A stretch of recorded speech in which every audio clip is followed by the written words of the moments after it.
We've been, I've been community manager of the Command & Conquer for, 5 years, since 2005 or 2004, and we've always had this idea about doing a Command & Conquer Fan Fest because there's thousands of CNC fans around the world, and, you guys are online every day, you're on the forums, you're on the online lobbies, and you guys never meet each other, and we thought, here at Gamescom in Germany, which is one of our largest hardcore CNC communities, we thought this would be the perfect place to bring the whole community together, since about 2/3 of the CNC community exists in Europe, and it just felt like a natural spot to kind of do this major event where we brought 100 of the top CNC communicators, yourself included, together, and it's felt really like a family event. You guys have gotten to see CNC4 for the first time, and I think everything that's happened at this event has really exceeded my wildest expectations. All right.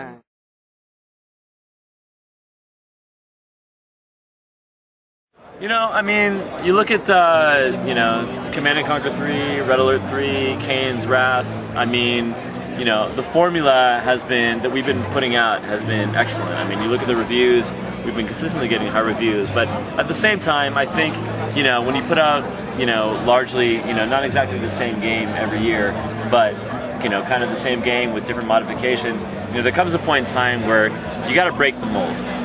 And I really think Command & Conquer 4 is breaking the mold in the RTS genre in a way that, that hasn't been seen before. I think, it's got a lot of interesting experiments and really cool gameplay features, like the progression and the way the single player works and the way you can carry over your, experience from multiplayer to single player and vice versa. And I think it's going to be something really cool. And it's definitely going to be something that, the CNC core community is going to have to test out. And, we're doing a lot of throwback to Tiberium Sun, a lot of throwback to, to Kane and to the story, and this really is the true ending to the Tiberium saga. And I think the CNC fans are going to appreciate it, and we're looking forward to getting the software in their hands, especially with our beta, and, really getting their feedback right now. All right, and just to add to this, were you quite surprised by the reactions today at the feedback session, or how did you? You guys are hardcore, and when you introduce something new, it can be tough. I'm a big Star Wars fan. If George Lucas all of a sudden said Darth Vader is going to be replaced by some other actor or some other villain, I'd probably be up in arms too. Yeah.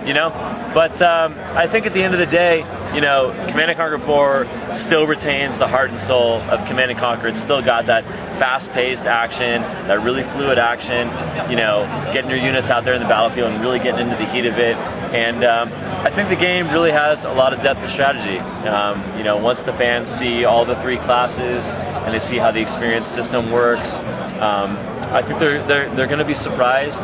And, it takes a little getting used to, but I really think, Command & Conquer is one of those franchises where, the hardcore fans are so connected to the way it's been the last 14 years, but at the same time, we really want to try and bring something new and fresh, while still retaining the old and nostalgic features that the old games have brought.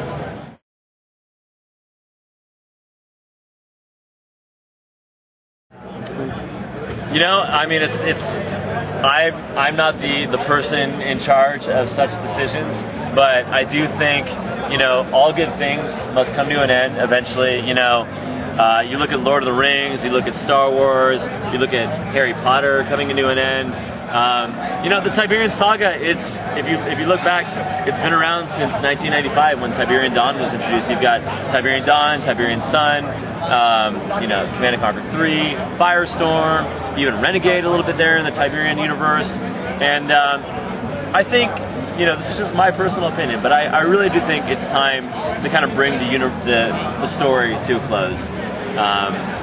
We love Kane, we love Tiberium, we love the whole saga, but it's been 14 years, and I think, now is the time. And, I know you guys were here at CommandCom and you saw Sam Bass's single-player presentation, and I really think that the story that we're creating and all the different little nuances to the past games, it's going to bring it to a very satisfying conclusion.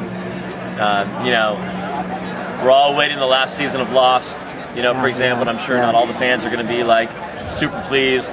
But you know, we're going to do our best, and I think at the end of the day, we're going to provide something very satisfying for the Command & Conquer fans.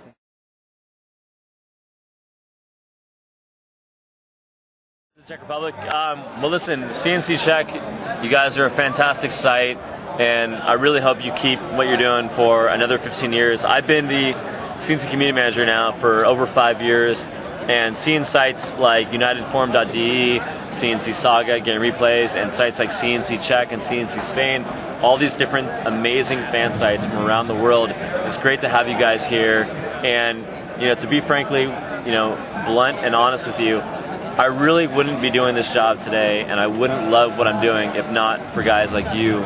I really hope to see CNC Czech prosper. We got a long future for Command & Conquer, and I really think Command & Conquer 4 is going to bring something new and innovative and different to the RTS genre. You know, and I think as CNC fans come to learn more about it, and they play the beta, and they see it down the road, I really truly believe that it's going to grow on them. And you know, not being biased, but I hope the Czech is leading the charge.